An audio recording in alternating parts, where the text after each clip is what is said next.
A note from Warren. In the unique province of Saskatchewan, where this story takes place, a hooded sweatshirt or hoodie is called a bunny hug. Don't ask why, it just is. Nowadays, Halloween has become an adult as much as children's event, but maybe the adults should return it to the kids. At least, some of the kids. It all began with an invitation to a big Halloween bash on an acreage just outside of town. What to wear? I mean, vampires, pirates, and ghosts, even the Joker were old hat. What could Ashleigh and I wear that would provocate, yet at the same time be familiar and simple? Scary, but not too scary. No trigger warnings needed.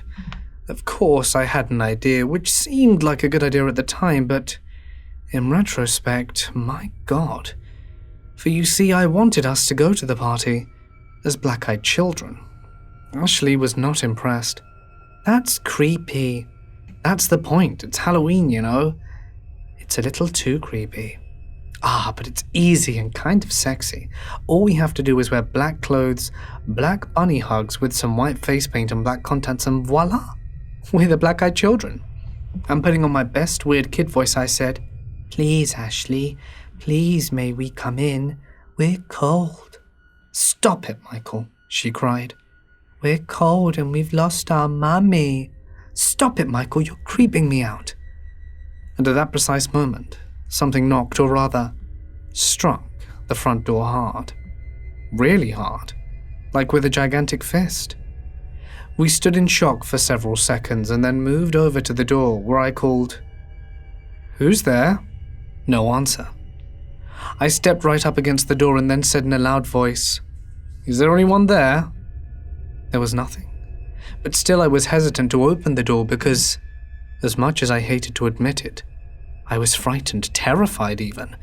But why? Of what? Was it all the silly talk about the BlackEyed Children? I seemed to be getting as creeped out as Ashleigh, which made me angry.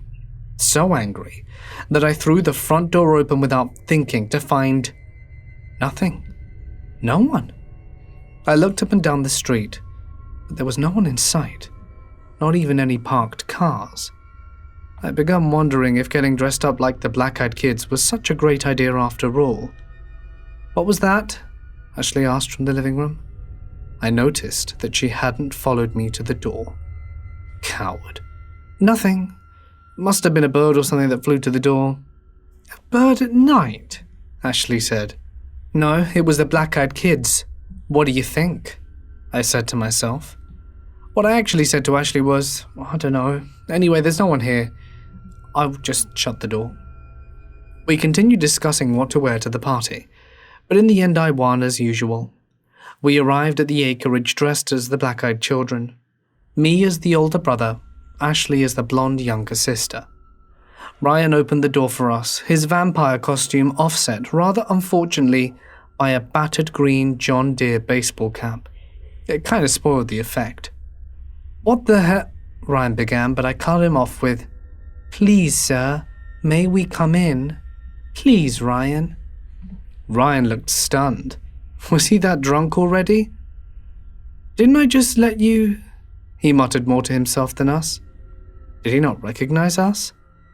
"Please, sir," I continued, "we're lost, and we want to phone our mummy." Ashleigh remained silent. She really didn't like the whole BlackEyed Kid idea and was only going along with it to please me. Ryan seemed to give himself a shake, or was it a shudder, and finally said, "So it is you." "Trick or treat," I said sarcastically. He must be plastered. "Oh, sorry, you're the second pair of BlackEyed Kids to show up tonight." "Crap, someone else has already come as them?" There goes our chance to freak people out. While Ryan was getting Ashleigh a hard seltzer, I went in search of the rival BlackEyed Kid couple and found them. Well, one of them, the female in the kitchen. I was surprised by her appearance, as she didn't look like the typical black-eyed person. Goth, yes, but she was barefoot wearing a very long black dress with what appeared to be a cowl. Her face was dead white, pockmarked, thin lips and cracked. Normally I would have been repulsed. Normally. But tonight I somehow was fascinated. I stood there like a fool staring at her. I planned to say, "So, you're the one who stole my costume, my dear." Instead, what I did was say was, "Who are you?" restraining a sudden impulse to reach out and try and touch her to make sure she was real. "You know me, Michael," she said quietly. "You've always known me." And then she was gone. Just vanished. How is that possible? She was just there. I left the kitchen and looked for her in the living room, not there. And then checked all the other rooms, all of them, even the bathrooms. Then went out back, where the party had overflowed. In the end, I came upon her in a darkened corner at the rear of the lot, beneath a grove of spectral birch trees. I reached out and took her hands. They were icy cold with black and incredibly long fingernails. "You say I've always known you, but where? Where do I know you from? What's your name?" "Don't you remember the lights, Michael?" The instant she said the words, I remembered everything with a shock. It all happened around the time I was in grade 1. We were living in the North End in a quiet suburban neighborhood, our house close to the school I had just started attending. I was woken up in the middle of the night to find my bathroom bathed in lights, as if it were daytime. My parents were in the room fully dressed.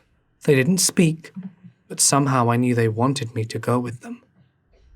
We left the house and walked silently along the road. It was warm. I was barefoot, wearing only my pajamas. And I noticed other people, other kids from school with their parents, all of us walking in the same direction, none of us talking or making a sound. We walked noiselessly down to the boulevard, where we entered a long, low red brick building, which was a clinic of some kind or a medical facility. Inside the building, I was assailed by a weird pulsing sound, which made me feel disoriented and frightened. We continued into a big, dark room, with an examining room, with bright oscillating lights creating a strobe effect. The room seemed filled by a shadowy crowd, some stereotypical grey aliens, some strange pale-skinned people all dressed in black, but some appeared to be normal people, local people, parents. I even saw a number of police officers. Without being told, I climbed up onto an operating table. I seemed to know exactly what to do. I saw other kids on other tables directly above me, and attached to the ceiling loomed a huge, metallic needle. As I watched, it was lowered towards me and pierced the skin of my abdomen.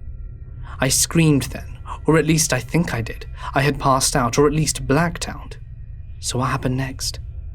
I remember. I choked, as I leaned back against the tree for support. But what does it all mean? "It means we were made for each other," she said, taking my face. "It means we're made for each other," she said, taking my face in her thin, icy hands, her long black nails scratching my cheeks. She pressed her black, cold lips to mine. "Michael, look into my eyes." I obeyed. Her eyes were two pools of darkness, two pools of ebony, total black eyes, and I knew they were real. They were her eyes, not black contact lenses. I fell into the darkness of those eyes, and everything after that was darkness too. I woke up in a strange bedroom alone, in one of Ryan's upstairs bedrooms. I had no idea of what had just happened or where I even was. Ashleigh? Where was Ashleigh? What happened to her? I'd forgotten all about her. How was that possible? That strange girl.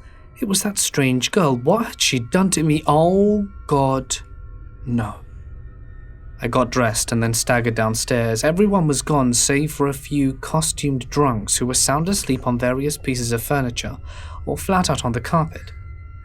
I found a bleary, or was it beery-eyed Ryan sitting at the kitchen table.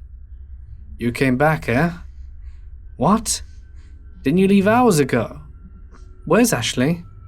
"Ashleigh? You should know she left with you, didn't she?" "No." "Well, she left with someone dressed like you. Like one of those BlackEyed kids. Hey, maybe they got her, the BlackEyed Kids. Maybe they got her." As Ryan said that, I could have smacked him, but I was already heading for the door. I tried calling her phone, but she didn't pick up. I tried texting, Nothing. No response. Arriving home, I started calling her name. The instant I walked through the door, there was no answer. I stumbled through the house, but I knew she wasn't there. I knew it from the moment I stepped in. Where was she? Had she seen me with that person? Did she know what I'd done? Did she leave with somebody else because she was pissed off, or had something more sinister happened? So I sat in the living room and waited for Ashleigh to come home. I kept checking my phone, kept calling her. It was futile. Eventually morning came and still no Ashleigh. I went back to Ryan's, rousted him out of bed and tried to pin him down on exactly what happened. Ashleigh left with a guy dressed up like you, like a black-eyed kid. I thought it was you. They'd left early. That's all Ryan could tell me. That was a week ago. Ashleigh has never returned home. In fact, she hasn't been seen anywhere, and I'm to blame. Her parents have accused me of having done something to her. They've even hinted at murder. The police have their suspicions too. I'm scheduled to take a lie detector test next Tuesday. It's that serious. I'm innocent of murder or doing any physical harm to Ashleigh, but I'll probably take the test and fail, as I'm guilty. Guilty of leaving Ashleigh alone, of not looking after her, for they've taken her, and I don't think she'll be coming back, ever. Someone keeps knocking on my front door. Suddenly I realize it's a bunch of little kids chanting trick or treat. It's Halloween. I'd forgotten all about it, but I've got no candy to give them. Nothing to give anyone. Nothing. But still those damn kids keep pounding on the door. They won't go away. They won't go. Finally, in both exasperation and despair, I force myself to get up off the couch. I stagger over to the door where I yell, "Go away. I've got no candy. Just leave me alone." After a pause, I hear a plaintive voice say, "Please, Michael. Please let me in. I'm cold and hungry and afraid of the dark." Ashleigh? I throw open the door. She stood on the doorstep, still dressed as the black-eyed kid. Her skin was still deathly pale, her blonde hair lank and disheveled, her feet dirty and bare. Her face was dirty too, but it was her eyes that arrested my attention. They were two pools of perfect darkness, of ebony total blackness. She must still be wearing the black contacts. I hope she was. Behind her stood two black-eyed people, a tall cadaverous dude and the woman from the party, the one that had bewitched me. I noticed they had a certain resemblance. Both had dead white faces, pockmarked, their lips thin and cracked. A family resemblance? Brother and sister? "Michael, please, let us in. We're hungry, and you're one of us." I stepped aside as they stepped over the threshold. Trick or treat.